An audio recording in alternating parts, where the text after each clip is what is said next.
হে everyone, আসসালামু আলাইকুম সবাইকে। কেমন আছেন আপনারা সবাই? তো আজকের ভিডিওটি কিন্তু একদমই স্পেশাল একটা ভ্লগ। তো আজকে আমার ছেলের জন্মদিন ছিল। আর জন্মদিনে কিভাবে আমি আমার ছেলের জন্মদিনটি সেলিব্রেট করলাম সেই ভিডিওটি কিন্তু আজকের ভ্লগে শেয়ার করব। তো চলো দেখি কি করছি সারাদিন। তো এই তো এখানে বেলুন দিয়ে ঘরটা সাজানো হচ্ছিল। খুব সিম্পলভাবেই সাজানো হচ্ছিল। কেননা একদমই নিজেদের ঘরোয়াভাবেই কিন্তু আমরা এই বার্থডেটা সেলিব্রেশন করেছি। যেহেতু আমার একটা মাত্র ছেলে। তো যাই হোক আরকি খুব স্বাভাবিকভাবে মানে না করলেই না সেভাবেই আরকি করেছি। তো এখানে আমার মানে শ্বশুরবাড়ির লোকজন বলতে আমার শ্বশুর-শাশুড়ি, আমার বাবা-মা, আমার ভাই-বোন, আমার ভাস্তি। তো এরা সবাই মিলেই বার্থডেটা সেলিব্রেশন করেছি। তো বাইরের কেউই ছিল না। ঘরোয়াভাবে বার্থডেটা পালন করলেও কিন্তু অনেক বেশি আনন্দ হয়েছিল। যেহেতু ছেলে একটাই। তো সবাই আরকি অনেক বেশি এক্সাইটেড ছিল। আর আমার ছেলে মানে ছোট হলেও ও বুঝতে পেরেছে যে মানে ওর বার্থডের জন্য এগুলো সাজানো হচ্ছিল। তো ও যখন দেখতে পেল যে বেলুন দিয়ে সাজানো হয়েছে তো অনেক বেশি খুশি হয়েছে। আর খুশি হয়ে বলছিল যে, "মা কেক, কেক।" মানে ও বুঝতে পেরেছে যে কেক কাটা যায়। এখনকার পোলাপান ছোট থেকে অনেক বেশি বুঝতে পারে। তো যাই হোক মানে ঘরটা সাজানো হয়েছিল। আর দুপুরের দিকে কিন্তু একবারেই খাওয়া-দাওয়া শেষ করে নিয়েছিলাম। যেহেতু আমরা একদমই নিজেদের মানুষ ঘরোয়াভাবেই সেলিব্রেশন করেছি। তাই আর রাতে খাওয়ার কোনো ব্যবস্থা করিনি। মানে রাতে খাবো কিন্তু দুপুরবেলায় সেই খাবারটা আমরা খেয়ে নিয়েছি। তো সেই ভিডিওটা করে রাখিনি। যেহেতু সবাই মিলে একসাথে এনজয় করে খাচ্ছিলাম। তো ওসব নিয়ে আরকি মাথা ব্যাথা হয়নি। তো খাওয়া-দাওয়ার পরেই একটু গুছিয়ে নিচ্ছিলাম। আর ওইদিকে বাচ্চারা অনেক বেশি হইচই করছিল। ওদের তো একদমই ধৈর্য মানছিল না যে কখন কেক কাটবে। বাচ্চারা কিন্তু কেক অনেক বেশি পছন্দ করে। তো এটা হলো আমার ছেলের আরকি ৩ নম্বর জন্মদিন। তো এর আগে একসাথে সবাই ফ্যামিলির সবাই মিলে একসাথে কিন্তু ওর বার্থডে সেলিব্রেশন করতে পারিনি। কারণ আমরা অনেক দূরে ছিলাম। তো তখন আরকি বাসা যেহেতু দূরে ছিল তাই সবাই একসাথে যেতে পারেনি। যার কারণে অতটা এর আগে আনন্দও হয়নি। আর আমার বাচ্চারা তখন বুঝতেও পারত না এইসব বিষয়ে। তো এখন যেহেতু ও একটু বড় হয়েছে, ও বার্থডে সম্পর্কে বুঝতে পারে। এইজন্য আরও বেশি আনন্দ হয়েছে।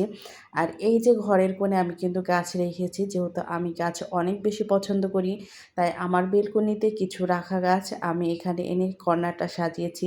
তো গাছ ছাড়া আমার মানে ঘর সাজানো কিন্তু একদমই অসম্পূর্ণ লাগে। তো আমার মতো কে, কে আছো বলো তো গাছ পছন্দ করো? তো ব্লগটি যারা দেখবে আর গাছ যারা পছন্দ করছো অবশ্যই কিন্তু ভিডিওটিতে একটা কমেন্ট করে যাবেন। আর এই যে এখন কিন্তু ঘর যেহেতু সাজানো হয়ে গেছে আর বাচ্চারা অনেক বেশি এক্সাইটেড। তো ওদের একদমই ধৈর্য মানছিল না। ওরা তাড়াতাড়ি রেডি হয়ে যাচ্ছিল কেক কাটার জন্য।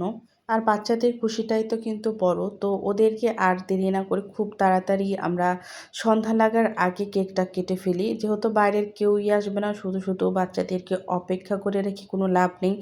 আর ওদের যেহেতু ধৈর্য মানছে না, খুব অস্থির হয়ে আছে। আর এদিকে এই দিনটা অনেক, অনেক গরম পড়েছিল। যার কারণে আমাদেরও ভালো লাগছিল না। মনে হচ্ছিল তাড়াতাড়ি এই কাজটা সেরে রেস্ট নেওয়া প্রয়োজন। যেহেতু মানে এক জায়গায় সবাই জড়ো হয়ে আছে এবং অনেক বেশি গরম পড়ে গেছে। তাই কারোরই তেমন একটা ভালো লাগছিল না। এর জন্য তাড়াতাড়ি আর কি করি কেকটা কেটে ফেললাম। আর সবচেয়ে বড় কথা হলো গিয়ে বাচ্চারা যেহেতু চাচ্ছে এবং ওরা এটা বেশি মানে কখন কেক কাটবে বলে অস্থির, অস্থির হয়ে আছে। সুতরাং মানে দেরি করে কোনো লাভ নেই। আর ওদিকে ওর বড় মামা তাকে মা ভিডিও কলে আরকি দেখাচ্ছিল। তো ওর বড় মামা আসতে পারেনি। তো ভিডিও কলেই দেখে নিচ্ছিল। আর এই তো মানে আমার বাচ্চা অস্থির হয়ে গেছে কেক কাটার জন্য। সে কিন্তু একেবারেই মানে দেরি সহ্য হচ্ছে না। ওর দাদুর কোলের থেকে বারবার নেমে যাচ্ছে। তো দাদু বারবার ওকে ধরে রাখছে। তো যাই হোক ফাইনালি কিন্তু কেকটা কেটেই ফেললাম। যেহেতু তার একদমই ধৈর্য হচ্ছিল না আর দেরি করে লাভ নেই। আর সে দেখেন কত বেশি খুশি হয়েছে। সে অনেক, অনেক বেশি এক্সাইটেড। আর এই খুশিটাই কিন্তু অনেক বেশি আনন্দ দেয়। কেননা বাচ্চারা যদি খুশি থাকে কিছু পাওয়ার পরে তাহলেই কিন্তু সবকিছুতে একটা শান্তি লাগে। তো যাই হোক মানে কেক কাটা হয়ে গেছে। এখন বাচ্চারা খাওয়ার জন্য এক্সাইটেড। এদিকে ভাস্তিও আমার ছোট্ট মানুষ। সেও অস্থির হয়ে গিয়েছে কেক খাওয়ার জন্য। মানে সেও বলছে, "তাড়াতাড়ি দাও আমাকে।" তো যাই হোক মানে ও তো আর বুঝতে পারছে না যে মানে কেকটা ধরা যাবে না কি ভালো-মন্দ। তো ও যাই হোক ও ছোট মানুষ এরকম করবেই। তাড়াতাড়ি মানে আমার ছেলের এই ছোটখাটো ব্যাপারগুলো শেষ করে তারপরে ও তাড়াতাড়ি বাচ্চাকে কেক কেটে দিলাম। কেননা ভাস্তি যেহেতু একদমই ছোট মানুষ, ওর সামনে এভাবে কেক রেখে দিতেও খুব খারাপ লাগে। তো তাড়াতাড়ি আমি কেকটা কেটে সবাইকে ভাগ করে দিয়েছি।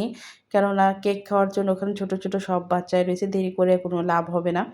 আর এভাবে এটা করাও ঠিক না। আর ওদিকে আমার ছেলে মানে ও ক্রিম খেতে অনেক বেশি পছন্দ করে। কেকের ভিতরটা খেতে পছন্দ করে না। ওই লাল ক্রিমটা বারবার খেতে চাচ্ছিল।